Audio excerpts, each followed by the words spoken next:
Hello दोस्तों, नमस्कार। SM किसी चैनल में मैं आप सब लोगों का दिल से बहुत बहुत स्वागत करता हूं। अगर आपने पहली बार विजिट किया जरूर चैनल को सब्सक्राइब कर लेना, साथ में बेल आइकन को हिट करके ऑल जरूर सिलेक्ट कर लेना। उसी के साथ साथ फ्री स्टॉक मार्केट क्लासेस इस चैनल को भी चाहो तो फॉलो कर सकते हो, सब्सक्राइब कर सकते हो। यहाँ पर भी बेल आइकन को हिट करके ऑल जरूर सिलेक्ट करके रख लेना। इस चैनल का लिंक आपको ऊपर आई बटन पे या फिर नीचे डिस्क्रिप्शन में मिल जाएगा। उसी के साथ साथ आज के दिन का पहला कीमती वीडियो जरूर इसको स्टडी कर लेना, लिंक नीचे डिस्क्रिप्शन में मिल जाएगा। सो चले दोस्तों, फिलहाल इस वीडियो को स्टार्ट कर लेते हैं। सर दोस्तों, अभी हम लोग आ चुके हैं बिल्कुल हमारे नॉर्मल स्क्रीन के ऊपर। एंड आप सभी लोगों को बताइए दोस्तों कि डेली बेसिस के ऊपर कितनी सारी खबरें आती रहती है। सो इस वीडियो में भी कुछ ऐसे इंपॉर्टेंट खबरें मैं कवर करने वाला हूं एंड आपके कुछ डाउट्स भी है वो भी सॉल्व करने की कोशिश करने वाला हूं। सबसे पहले शुरुआत यहाँ पे करेंगे टाल ब्रोज के साथ। यस, टाल ब्रोज आप सभी लोगों को बताइए, मल्टीपल टाइम्स मैंने आप लोगों को इससे रिलेटेड बात भी बताई है। एंड यस, क्लियर डिस्क्लेमर कि हाल ही में ये कंपनी मैंने भी थोड़ा सा इसमें हिस्सा यहाँ पे खरीदा था। सो टाल ब्रोज की अगर मैं बात करूँ तो ऑटो एंसिलरी वाली कंपनी है एंड ऑटो सेक्टर अच्छा कर रहा है तो एंसिलरी भी अच्छा करेगा। आज के दिन की बात करें तो 5.5% से ज़्यादा तेजी देखने को मिल रहा है। एक महीने में ऑलरेडी ये 20-21% भाग चुका है। एंड कंपनी में निवेश करने से पहले कुछ लोग ब्लाइंडली जाके निवेश कर लेते हैं, नेचर ही नहीं देखते उस कंपनी का। मतलब आप चेक कर सकते, केवल 600 करोड़ का मार्केट कैप है, 600-700 करोड़। इसका अर्थ क्या है? अर्थ बहुत साफ है कि तेजी आप भविष्य में ऐसा भी देख सकते हो ये स्टॉक 500% के रिटर्न्स दे दे, पर ऐसा भी हो सकता है कि स्टॉक 50-60% भी गिर दे। तो ये भी पॉइंट आपको पता होना चाहिए कि स्टॉक में इतना बड़ा गिरावट आ सकता है, तो उस हिसाब से आप लोगों ने रिस्क लेने की मतलब बात होती है। तो ये बहुत सारे में थोड़ा कमेंट सेक्शन से ऑब्जर्वेशन आ जाता है कि बहुत सारे लोग सिर्फ एक ही कॉइन का साइड देख लेते हैं, मतलब एक ही आर देख लेते हैं, वो है रिटर्न का, बट वो रिस्क के आर को अवॉइड कर देते हैं। एंड बाद में मतलब एक माइक्रो कैप कंपनी 10-15% गिर जाती है तो सवाल पूछना स्टार्ट कर देते, सर अभी इस कंपनी में क्या हुआ? अरे माइक्रो कैप कंपनी है, वो 50% भी नीचे आ सकती है, राइट। माइक्रो कैप मतलब वो खराब नहीं है, बट उसके ऊपर दाव लगाने के लिए बहुत ज़्यादा वो रिस्की कंपनी है। थोड़ा बहुत भी अगर इधर उधर हुआ तो कंपनी शायद से आपका पूरा पैसा डुबा सकती है। तो ये पॉइंट आपको निवेश करने से पहले पता होना चाहिए। नेक्स्ट अगर हम लोग बात करेंगे दोस्तों तो हिंदुजा ग्लोबल, यस SGS की अगर हम लोग यहाँ पे बात करें तो हिंदुजा ग्रुप की एक कंपनी है। एंड ये एक ऐसी कंपनी जिसमें हम लोग को बहुत सारा सुपर ड्रामा देखने को मिला था। इन्होंने अपना एक बहुत ही प्राइम बिजनेस बेचा था, बिजनेस बेचने के बाद बड़ा पैसा इनको मिला था, तो इसके चलते एज अ शेयर होल्डर हम लोग एक्सपेक्ट कर रहे थे कि बड़ा डिविडेंड आएगा, और सिर्फ 150 रुपये का डिविडेंड दिया था।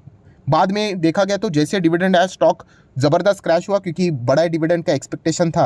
एंड बाद में वापस कंपनी ने थोड़ा सा बोनस बायबैक से रिलेटेड चीज़ें सामने लेके आए थे। अभी वापस अगर देखा गया तो कंपनी क्या कर रहा है, कंसिडर उन्हें मतलब बायबैक से रिलेटेड न्यूज़ सामने आते हुए देखने को यहाँ पे मिल चुकी है।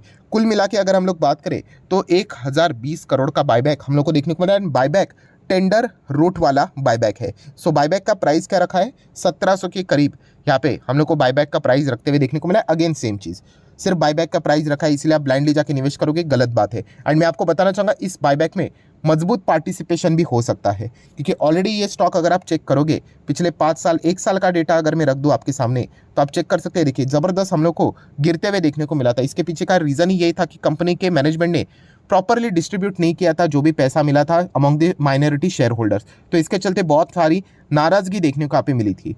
तो इसीलिए अभी वापस हम लोग को बायबैक आते हुए देखने को यहाँ पे मिल रहा है। तो ठीक है, यहाँ पे देखा गया तो शायद से अपने लॉस को मिनिमाइज करने के लिए माइट भी बहुत सारे लोग इस बायबैक में पार्टिसिपेट जरूर करने का कोशिश करेंगे। एंड ज़्यादा अगर ये चीज़ हो जाती है तो आपको पता है एक्सेप्टेंस रेशो उतना ही हम लोग को कम होते हुए देखने को यहाँ पे मिल जाता है। तो ठीक है, सिर्फ एक अपडेट आपको पता होना चाहिए, इसके चलते कोई भी स्टॉक में निवेश करना नहीं होता है, क्योंकि हमारा जो रूल है SMKC का रूल कौन सा, बोनस बायबैक स्प्लिट डिविडेंड, इस चीज़ के चलते कभी भी कोई भी शेयर खरीदना नहीं होता है।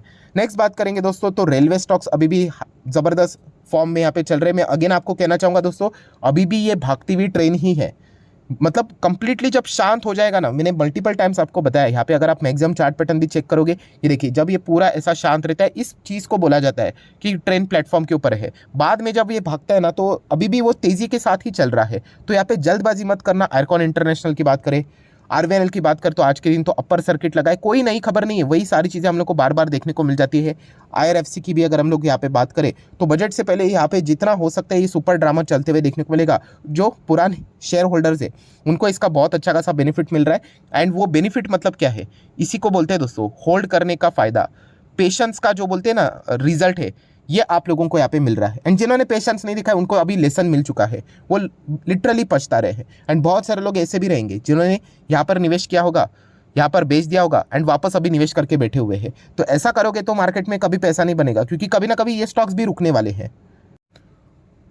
और ऐसा यूजुअली कौन करता है, जैसे मैंने आपको बताया था कि जो इमोशंस के तहत किसी भी स्टॉक में निवेश करते हैं, जिसको कंपनी के बिजनेस के बारे में पता है, कंपनी के बिजनेस के ऊपर उसको ट्रस्ट है, वो उन कंपनी के मत क्या करते हैं, निवेश करके होल्ड करते हैं, क्योंकि उसको पता है कि स्टॉक हमेशा नहीं भागते, बट जब भागेंगे तो वो इतने तेज़ी से भागेंगे कि आपका पूरा मतलब जो होल्ड किया हुआ, जो मतलब बोलते हैं ना, मेहनत का फल आप लोगों को मिल जाता है। तो यही चीज़ देखने को मिल रही है। सबसे ज़्यादा तो आरवीएनएल ने तो ज़बरदस्त ही धमाका कर दिया। आप देख सकते हो, खुद देख लेना, सरकारी कंपनी, कितने रिटर्न है, 272% के रिटर्न। आप मेरे पुराने आरवीएनएल के वीडियो देख लेना वहाँ पे कि सर अभी आप बोल रहे थे कि इतना ज़बरदस्त है, फलाना ढिमकाना, ऐसा भागेगा करके वो होगा। लगभग इतना साल हो गया, 2020, 21, 22 हुआ तो कुछ भी नहीं। एंड आज देखिए, ये यही बात होती है दोस्तों, वो 20 दिन ऐसे रहते हैं जो कि आपको पूरा रिवॉर्ड दे देंगे, पर वो कब होगा वो किसी को नहीं पता। एंड वो कंपनी में वो क्षमता होनी चाहिए। अगर उस कंपनी में वो क्षमता है, कैपेसिटी है, राइट, कैपेबिलिटी है, तो वो डेफिनेटली आज नहीं तो कल आपको रिवॉर्ड देगा। और वो इतने तगड़े रिवॉर्ड होते हैं ना कि बाद में मतलब लिटरली मतलब बुरा लगता है। आप कितने सारे लोगों को आज यहाँ पे पछतावा होता होगा, आप सोच नहीं सकते, राइट। अभी जिन्होंने होल्ड किया है वो तो मतलब अभी मार्केट का मेन गुरु मंत्र उनको मिल चुका है कि अच्छे कंपनी में पैसा लगाओ और आराम से उसमें होल्ड करो। मार्केट है, प्लस माइनस चलता रहेगा। अभी क्या ये कोविड के वक्त नहीं गिरा था? ये भी गिरा था, ज़बरदस्त गिरा था। मैं आपको याद दिलाना चाहूँगा, आप चाहो तो एग्जैक्टली लोअर लेवल कैलकुलेट कर लेना, 10 रुपया ये इसका एग्जैक्टली लास्ट लोअर लेवल था। मैं तो इंतजार करते सिंगल डिजिट में कब जाए, क्योंकि एक साइकोलॉजी रहती है ना, सिंगल डिजिट में आएगा तो और गिरेगा करके। 10 रुपया 10.00 एग्जैक्टली वही से करवट उसने बदल दी। तो ये पॉइंट आपको पता है यहाँ पे होने चाहिए। ऐसे बार बार सिर्फ स्टॉक भाग रहा है इसलिए मैं उसमें निवेश करूंगा, गिर रहा है इसलिए मैं एग्जिट कर लूंगा, ये फॉर्मूला मार्केट में मतलब एज अ इन्वेस्टर के पॉइंट ऑफ व्यू से वर्क नहीं करते कि ये तो टेम्पररी बेसिस के ऊपर करेंगे। इतना बड़ा रिटर्न अगर कमाना है ना तो भरोसा होना चाहिए। सो जिन्होंने भी होल्ड किया है, hats off to them, definitely उन्होंने यहाँ पे बहुत सारे बुरे दिन देखे हैं एंड उसके बाद अभी वो डिजर्व करते हैं वो रिटर्न्स में। एग्जैक्टली ये वर्ड मतलब परफेक्ट रहेगा उनके लिए। नेक्स्ट बात करेंगे IRCTC। सो IRCTC में भी वही चीज़ हम लोग को देखने को मिल रही है। मतलब जिन्होंने भागते हुए ट्रेन पकड़ी है उनको थोड़ा सा तकलीफ यहाँ पे हो रहा है, थोड़ा क्योंकि ज़्यादा ही होता होगा, बट जिन्होंने पहले से निवेश करके रखा हुआ है वो आज भी प्रॉफिट में कितना 333% अगर शुरुआत से बात करें तो। एंड अगर ना भी करे तो किसी के पास 100% की रिटर्न है, किसी के पास 200 के, किसी के 50 भी होंगे, किसी के 40 भी होंगे, बट लॉस में नहीं है। लॉस में कौन होते हैं? जो भागते हुए ट्रेन को पकड़ने की कोशिश करते हैं, फिर वो नीचे आते हैं तो IRCTC खराब है करके। तो IRCTC कोई खराब नहीं है, हर एक स्टॉक ऐसा ही चलता है, रोज रोज कोई नहीं ऊपर रहता है। स्टॉक नीचे आते तभी पता चलते हैं कि आपने कितना उस स्टडी मतलब उस स्टॉक के प्रति स्टडी किया है, तब जाके पता चलता है कि आप होल्ड करोगे या फिर एग्जिट करोगे।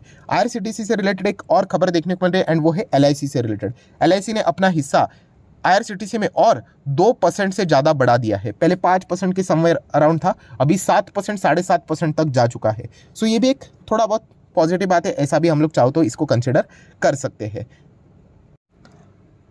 नेक्स्ट अगर हम लोग यहाँ पे बात करेंगे तो ओरिएंट ग्रीन पावर, यस ये भी एक छोटी कंपनी है, 5 रुपये का भी ये स्टॉक नहीं था, तभी स्टडी करने के लिए दिया था। कोई हम लोगों को ऐसे स्टॉक में बड़ा पैसा नहीं लगाना है, वो बन जाता है पैसा तो ऐसा लगता है अरे सर पैसा तो डबल से ज़्यादा हो जाता, तो ऐसी कोई बात नहीं है दोस्तों। हमें अच्छे कंपनीज में रहना है। ये मल्टीपल टाइम्स मैंने फॉर्मूला आप लोगों को मतलब बोलते हैं ना, बोल बोल के आपके दिमाग में वो रट्टा करके दिमाग में फिट करवाया है, राइट। अच्छे कंपनी में हम लोगों को जाना है। रिन्यूएबल सेक्टर बिलीव मी आने वाले 10 साल में सबसे बड़ा धमाकेदार सेक्टर रहने वाला है, पूरी दुनिया उसके पीछे पड़ी हुई है, राइट। अभी उसमें बाजी कौन मारता है वो एक देखने वाली बात है। तो ये छोटे छोटे कंपनीज भी अगर इतना अच्छा कर रही है, ग्रीन पावर, क्लीन एनर्जी, उसी के साथ साथ रिन्यूएबल एनर्जी, राइट, इससे रिलेटेड सोलार की अगर हम लोग बात करें तो डेफिनेटली छोटे छोटे कंपनीज इतना अच्छा कर रही है तो बड़े कंपनीज कितना धमाका कर सकती है आप अंदाजा लगा सकते हैं। हाँ, बट नो डाउट उस चीज़ के लिए टाइम लगने वाला है। मतलब बोलते हैं ना, कुछ पेड़ ऐसे होते हैं कि जो एक ही साल में ग्रो होते हैं, बट कुछ पेड़ ऐसे होते हैं ना जिनको मतलब 10-10 साल लगते हैं, बट वो पेड़ बहुत बड़े हो जाते हैं। जैसे कि आम के वृक्ष की अगर हम लोग बात करें, वो कोई एक साल में रेडी नहीं होता है, उसके लिए सालों साल लग जाते हैं।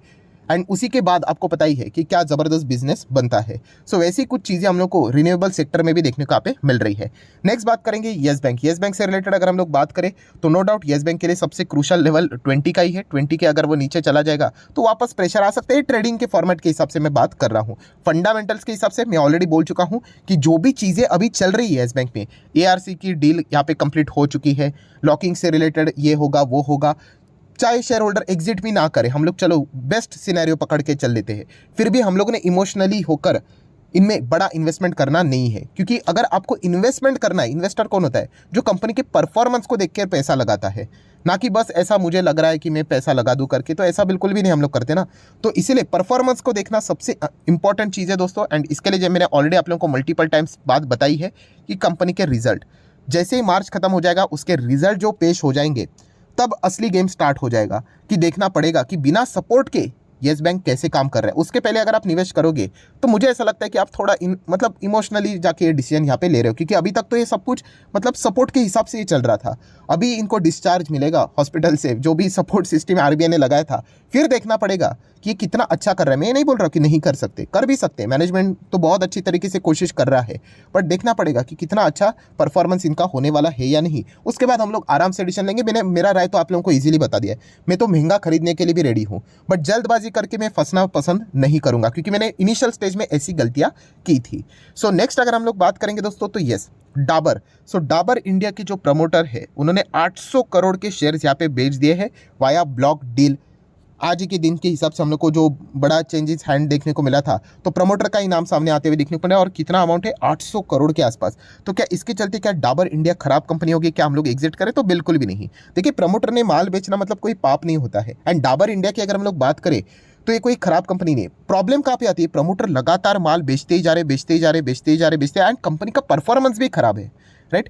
प्रमोटर कभी ना कभी तो माल तो बेचते ही है ना, थोड़ा बहुत तो प्रॉफिट बुकिंग वो भी कर ही लेते हैं, राइट। तो वो चीज़ें हम लोगों ने चेक करनी होती है। क्या कंपनी खराब है क्या? डाबर तो फैंटास्टिक कंपनी है, हाँ, नो डाउट। ये इतना मतलब इन्वेस्टमेंट के हिसाब से, छोटे प्लेयर्स के हिसाब से इतना कुछ खास नहीं है। 5 साल में 63% के रिटर्न्स, बड़े प्लेयर्स बड़ा पैसा लगाकर अच्छा रिटर्न्स कमा लेते हैं। तो ये एक पॉइंट आपको पता होना चाहिए। एंड शेयर होल्डिंग पैटर्न भी अगर टोटली देखा गया तो 60-70% के आसपास प्रमोटर के पास है, 20% एफआईएस के पास है, डीआईएस के पास 6-6.5% है। तो बिल्कुल भी इसके चलते डरने की जरूरत यहाँ पे नहीं है।